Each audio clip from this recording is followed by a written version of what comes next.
The human voice. It's the instrument we all play. It's the most powerful sound in the world, probably. It's the only one that can start a war or say, I love you. And yet many people have the experience that when they speak, people don't listen to them. Why is that? How can we speak powerfully to make change in the world?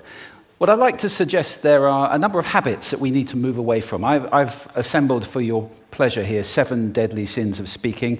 I'm not pretending this is an exhaustive list, but these 7, I think, are pretty large. Habits that we can all fall into. First, gossip. Speaking ill of somebody who's not present. Not a nice habit, and we know perfectly well the person gossiping 5 minutes later will be gossiping about us. Second, judging. We know people who are like this in conversation, and it's very hard to listen to somebody if you know that you're being judged and found wanting at the same time. Third, negativity. You can fall into this. My mother, in the last years of her life, became very, very negative, and it's hard to listen. I remember one day I said to her, it's October the 1st today, and she said, I know, isn't it dreadful? It's hard to listen when somebody's that negative.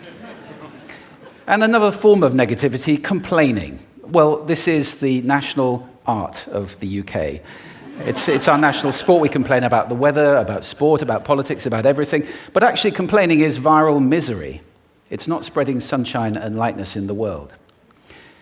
Excuses. We've all met this guy. Maybe we've all been this guy. Some people have a blame thrower. They just pass it on to everybody else and don't take responsibility for their actions. And again, hard to listen to somebody who's being like that. Penultimate, the 6th of the 7, embroidery, exaggeration. It demeans our language, actually, sometimes. For example, if I see something that really is awesome, what do I call it? And then, of course, this exaggeration becomes lying, out and out lying, and we don't want to listen to people we know are lying to us. And finally, dogmatism. The confusion of facts with opinions. When those two things get conflated, you're listening into the wind. You know, somebody is bombarding you with their opinions as if they were true. It's difficult to listen to that. So here they are, 7 deadly sins of speaking. These are things I think we need to avoid. But is there a positive way to think about this? Yes, there is. I'd like to suggest that there are 4 really powerful cornerstones, foundations, that we can stand on if we want our speech to be powerful and to make change in the world. Fortunately, these things spell a word. The word is hail, and it has a great definition as well. I'm not talking about the stuff that falls from the sky and hits you on the head.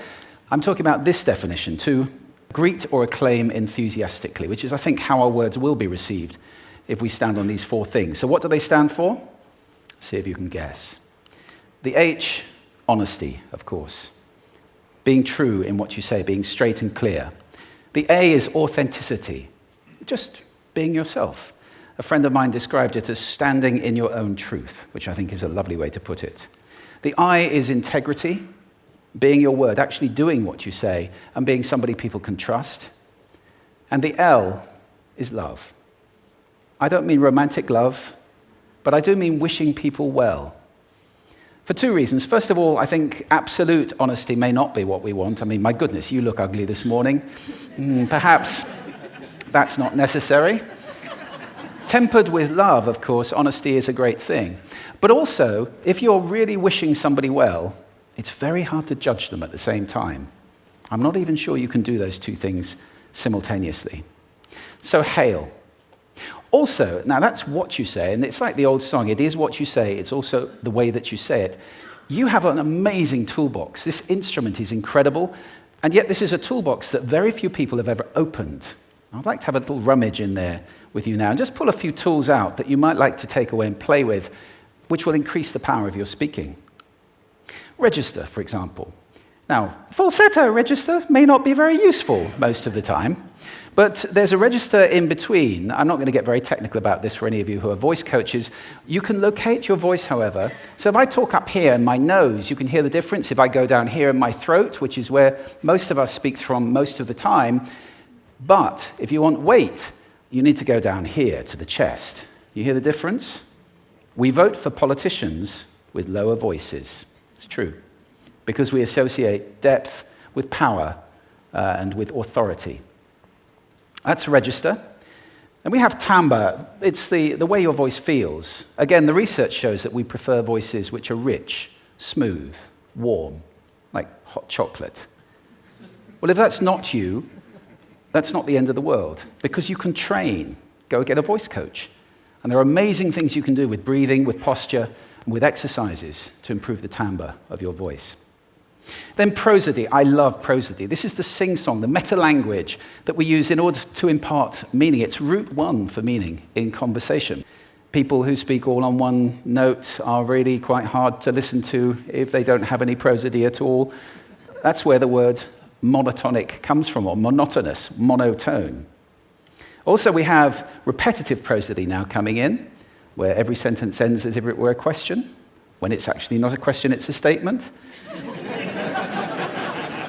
And if you repeat that one over and over, it's actually restricting your ability to communicate through prosody, which I think is a shame.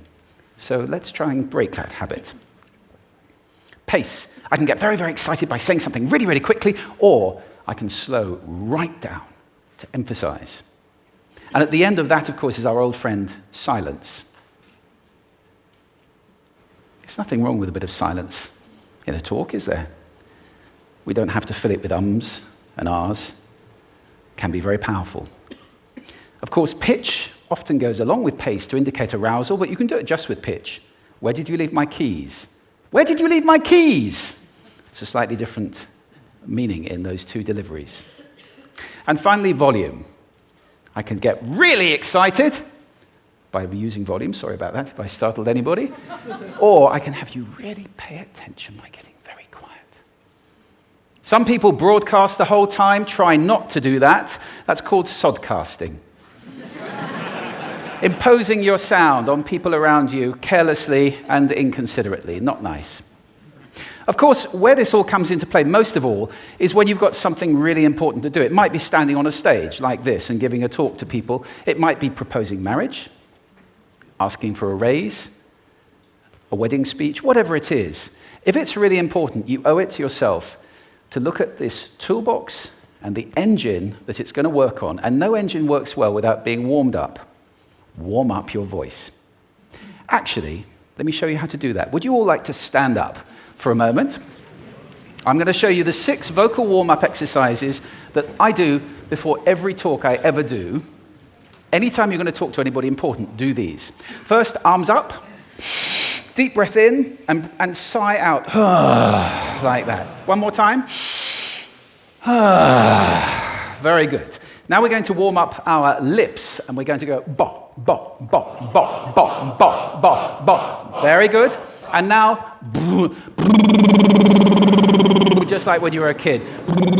Now your lips should be coming alive. We're going to do the tongue next with exaggerated la, la, la, la, la, la, la, la, la. Beautiful. You're getting really good at this. And then roll an R.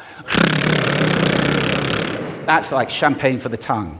Finally, and if I can only do one, the pros call this the siren. It's really good. It starts with we and goes to or. The we is high, the or is low. So you go wee, or, wee. Fantastic. Give yourselves a round of applause. Take a seat. Thank you. Next time you speak, do those in advance. Now, let me just put this in context to close. This is a serious point here.